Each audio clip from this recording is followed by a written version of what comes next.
नया कपड़ा दान मत करो, मैं बिल्कुल नहीं कहता, हम जैसों को करो, बिल्कुल ना करो, ना हमारे पास कमी है, हम जैसों को बिल्कुल मत करो। पर अगर मोहल्ले में, पड़ोस में, शहर में कोई गरीब बच्चा है, अरे कुछ ना हो साहब, 1-2 साल दान कर दो ठंड में किसी गरीब आदमी को फुटपाथ पे। तो जीवन में एक बार वस्त्र का दान जरूर करना, जीवन में गुड़ का दान जरूर करना, गुड़ महादान में आता है। जीवन में एक बार नमक का दान जरूर करना, और अगर कोई कभी तुम्हारे घर से नमक ले जाए तो उसको वापस मत लेना और उसका पैसा भी मत लेना, नमक महादान में आता है।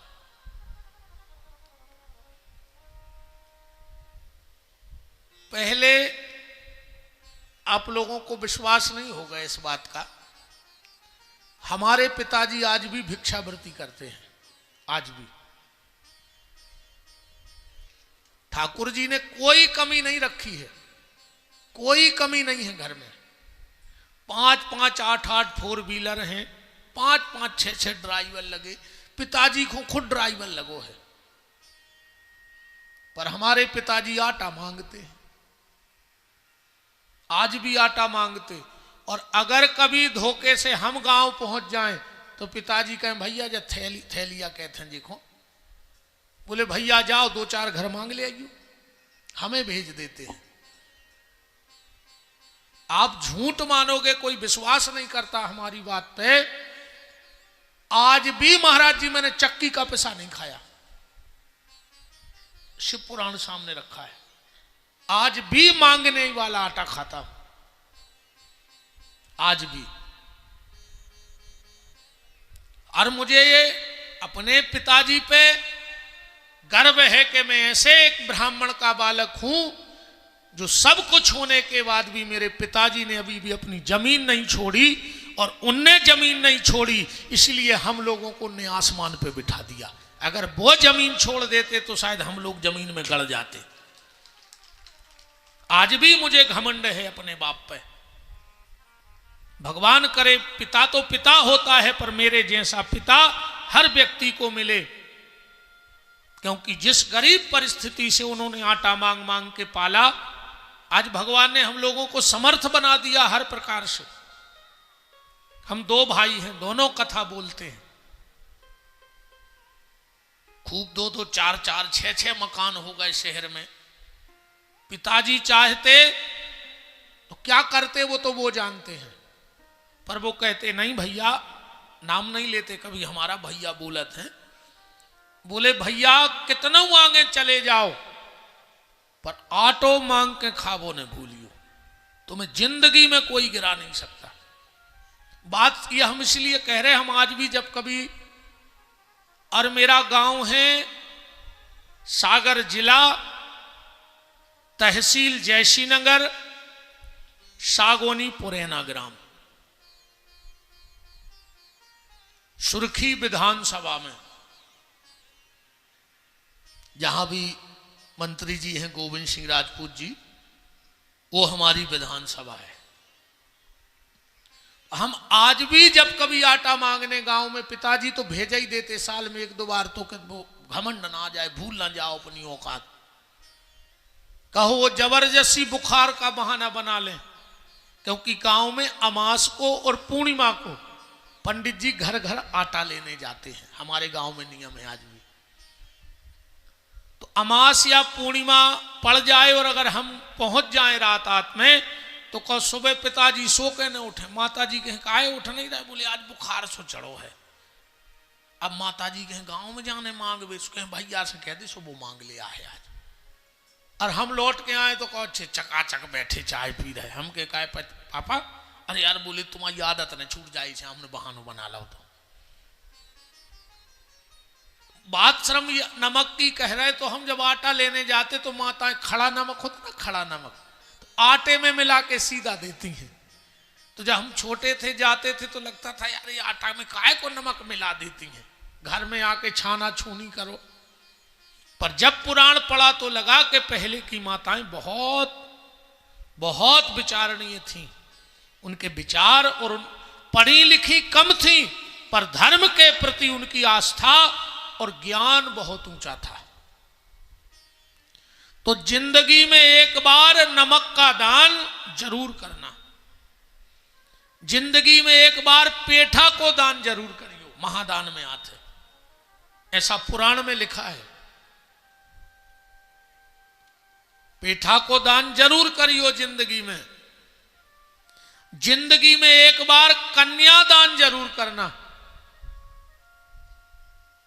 जिंदगी में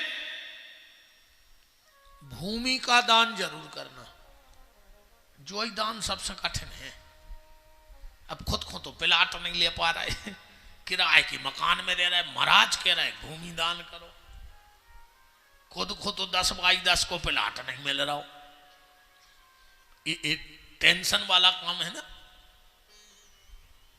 कहीं भी कोई मंदिर बन रहा हो, कहीं भी कोई गौशाला बन रही हो, कहीं भी कोई जलाशय बन रहा हो, कहीं भी कोई सार्वजनिक धर्मशाला बन रही हो, आपसे कुछ ना बने तो वहां 11 ईंट लेकर के दान कराना, तुम्हें भूमि दान का फल मिल जाएगा। 11 भी ना कर पाओ तो एक ही ईंट को दान करें। यूं कि हम ईंट लगा दो मंदिर में, गौशाला में, मिट्टी की बनती ना, ऊंसी ने हो तो क्या ऊंसा उठा लिया जो एक आध, चोरी न करियो ना पकड़े जाओ पुलिस वाले, वहां बोलो भैया। सार्वजनिक हो, सरकारी ना हो। नहीं नहीं, सरकारी में कहा, सरकार के तो पैसा अपार धरो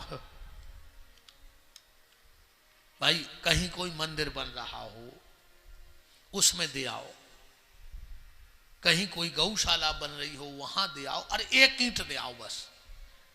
एक ईंट कितने की आएगी? 4 रुपया की, 5 की। पर जिंदगी में एक बार भूमि का दान करना, वो मिट्टी का दान कहलाता है। जिंदगी में एक बार गौदान करना। शास्त्र में लिखा है गौदान 3 बार करना चाहिए जीवन में। कितनी बार? 3 बार। पहला, जब तुम्हारे घर में बाल गोपाल होवे, बच्चे हों तो गौदान करो। दूसरा, जब तुम्हारे घर में बहू आवे तो अपने बेटा बहू से पहला काम करवाओ, गौदान करवाओ। क्योंकि बहू के आते ही अगर वो गौदान करती है तो उसका जो कुछ प्रारब्ध होता है वो सब नष्ट हो जाता है और वो लक्ष्मी कहलाती है। तो एक बार अपने ही लाने करो मार देखो। एक बार बाल गोपाल होने पर गौदान करो, एक बार बहू आने पे गौदान करो, और एक बार अपने लिए। पर आजकल गौदान को भी तमाशो मच गओ। हाँ, बड़े बड़े तीर्थों में देखना गए होंगे आप लोग, रेती में एक मुट्ठी भूसा रख दे हैं, एक मरेल सी बछिया बांधे रहे हैं, उतन चंदन धरे हैं, तना कुसा धरे हैं और चिल्ले आ रहे हैं 10-10 रुपया में गौदान करो बैकुंठ जाओ, 10-10 रुपया में गौदान करो बैकुंठ जाओ। तुम्हारे बाप की बस चलन लगी का बैकुंठ को? होता ना महाराज जी? 10-10 रुपया में गौदान करो बैकुंठ जाओ। आदमी भी के 10 रुपया में बैकुंठ मिल रहा हो तो बड़ो सस्ता सौदा है, दे दे 10 रुपया और हम बैकुंठ चले जाएं। अच्छा, वह मरेल सी रहते बचिया, अब रेती में भूसा मिलो, वह खा पा नहीं रही, तन्नक बैठी जो न फिर आ गो को 10 को लाए, सुने फिर पूछ मरोड़ दई। जिंदगी में एक चीज का और ध्यान रखना, कहीं रोड पे रास्ते में गैया बैठी हो और तुम जा रहे हो। कई बार देखा मैंने, दुष्ट टाइप के जो लोग होते हैं वो गाय की पूंछ मरोड़ करके गाय को उठाते हैं। मैं 100% नहीं, 1000 नहीं, 1,00,000% ये बात कह रहा हूं कि जो गाय की पूंछ मड़ोड़ के गाय को उठाता है उसके वंश में कभी ना कभी सर्प के काटने से मृत्यु जरूर होती है।